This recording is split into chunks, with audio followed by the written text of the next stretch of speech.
Number 64 in your program, number 1 in your heart. It's O'Cyrus Torrence joining us. How we doing there, Cybo? I'm doing great, man. Thank Good. y'all for having me. Yeah, you're well rested. Legs feel as good as they have in months, probably after the bye week, right? Yeah, definitely. Since before not preseason, before fall camp. So Yeah. definitely got like a nice little reset, rest, clear the mind, come back ready for another like fresh second half of the season. Yeah. We were talking just before we came back on. You know, it's it's physical rest, take a nap and all that Yeah, stuff. definitely. But it's as a mental break too. So you can, I was telling, think about something else for 5 seconds, Yeah. right, other than playing.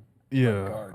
I took like some of the break. I was here, but I even took like some days where I didn't even come to the building just to give myself a break from just even seeing the red and blue of outside. So I feel like that little bit of like separation from the game and not thinking about it definitely helped me get a reset to come back in hungry for like another half of the season. Bye week's a lot easier, too, coming off a win, and a big Definitely. one at that, over the Chiefs in Week 11.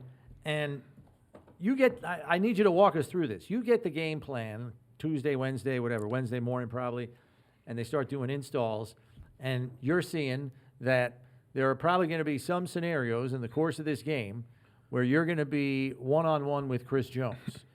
Like, Yeah. that is not an assignment that most people in this league want from an Yeah. offensive lineman perspective, but you were given it and you handled it, like, pretty well in most cases. Like, how did you feel going in, knowing your coaching staff had the confidence in you to give you that assignment, and then how did you get yourself ready to execute when called upon? I just when the coaches like putting in the game plan, when I realized they were gonna get a lot of one-on-ones, it just gave me confidence that the coaches got confidence that we gonna better block on one-on-one, and when we get those chances, just go out there and do what we taught. And me, I kind of just got ready like in there the game. I didn't want to make the moment bigger than what it was. I mean, it kind of is technically because we know we're playing against a good team and a good guy up front, but just my preparation was the same for every like how it was throughout the week. So when the moment came, I didn't look too big. I kind of just went back to my roots, went back to what I practiced all year and how I kind of game planned throughout the week to set against them. And when the time came, I felt like I rose to the occasion like at my best of my ability.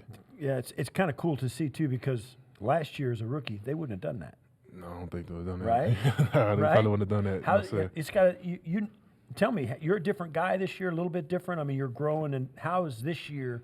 When you step back and look at it, how much different are you this year? How has it been different? You know, describe the difference in the growth between year one and now. I just feel like it's a lot about my confidence, like where I'm at now, and just knowing the offense better too. Like I feel like the conversation I have with Coach Chrome now is more in detail. Like I don't ask many questions, but when I do, it's more meaning behind it than last year. I just trying to kind of stay above water. But now it's like I'm getting a more in-depth detail, like what we running this play for. Where Josh is at, like, is it a quick pass? Is it a long one, like third down? Like, if the defense bringing pressure to the other side and stuff like this, to help me realize. You know enough to ask questions. Yeah, right? exactly. You know what I Yeah, mean? so I feel like having those conversations help me. He's also helped my coaches like understand like, oh, he's definitely like learning, like becoming more a student of the game. And I feel like at this level, it's more than just being physical. I feel like you just got to be a student of the game if you want to be good enough to like have a good successful career. And on top of that, people forget this already because it seems like that game was 3 weeks ago, but you had Vandy next to you also. So, like, Yeah. Spence isn't in there. Not that, that Yeah. Vandy can't handle it, but still, it's a change it's from what the lineup had been for a long time. Going all the way through. You guys went all the way through last year scot-free without missing any man starts Exactly. to injury. And now all of a sudden Spence is out. It's the biggest game of the year.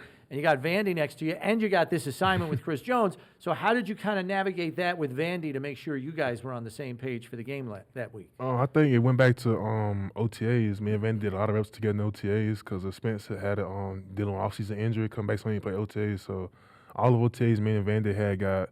We took all OTAs together, so we went back kind of to that like You rest mindset. on that. Yeah, we rest on that. Then like in the game, it kind of just communicated, we just talked, just made sure we knew exactly what we was doing. And when it was like third and long, and I got Chris Jones, and we know we're on the man side, and if he's lined up a little wide, I tell Vandy like give me a hand and like stay a little bit slower in your set to help me get to Chris Jones, and then like he can take his set however he want to. But small stuff like that I feel like helped us. But Vandy came out there and like did his part, and like he definitely like rose up to the moment. But also it's like with O-line, even when one person like not in a equation, if we all communicate like we have been, it brings the other person with us. So, like I feel like we can't like skip a beat from how we practice and how we play, how we work together. So I feel like even though it was a switch up with the lineup, I feel like it wasn't too much of a hindrance on us.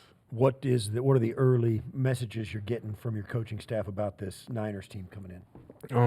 They got a good defense. I mean, they got Fred on that backer. They got Bosa, Leonard up front. I mean, they're inside guys. They rotate well. We just getting a lot of. They play hard. They jet upfield, kind of like how the Jets play. Like they D linemen kind of shoot rush upfield and they use their hands. So we just kind of more so want to play with a physical style, kind of how we've been doing like the last few weeks. But we want to come out there and like play a brand of football that they're not used to and kind of like set the tone early, if that makes sense. But we definitely like acknowledge they got good players, but we got to be accounted for and be ready to play against them. One thing I wanted to talk to you about, because I haven't had a chance to ask too many linemen about this, but the effectiveness with which you guys have run the football in the low red zone. I mean, James has got 10 rushing touchdowns already. Yeah. And I'm sure he's telling everybody about it now. Probably not. He doesn't talk. Maybe he does with you guys. He didn't talk after that. But running in the low red zone, for those that don't know, is really hard. Like, it's hard to gain 3 yards a carry in the low red zone. And you guys have done it pretty effectively through the course of the season. Now, I realize Josh is kind of an X factor there that defenses have to account for, but he hasn't done a ton of running down in that low red zone like he did last year. Yeah. Why have you guys been so effective down there, you think, with James mostly? I feel like we communicate very well when we get in the red zone. Like all our mindsets the same. Like once we cross the 50-yard line, we just thinking like score points. And as we get closer, we just keep telling ourselves like we're not gonna beat ourselves. We're not gonna get negative plays. And I think that's another good part. Like when we get in the red zone, we don't get too many negative plays. And I think that helps us stay above the sticks. And if we know where we're going, who to block, I feel like it's gonna be real tough for any team to stop us. And I feel like that shows with our progression in the red zone. Production's great. We got the Timbits question, which comes from our fan. Player interview appearances on One Bills Live are presented by Tim Hortons. Tim Hortons, the official coffee of the Buffalo Bills.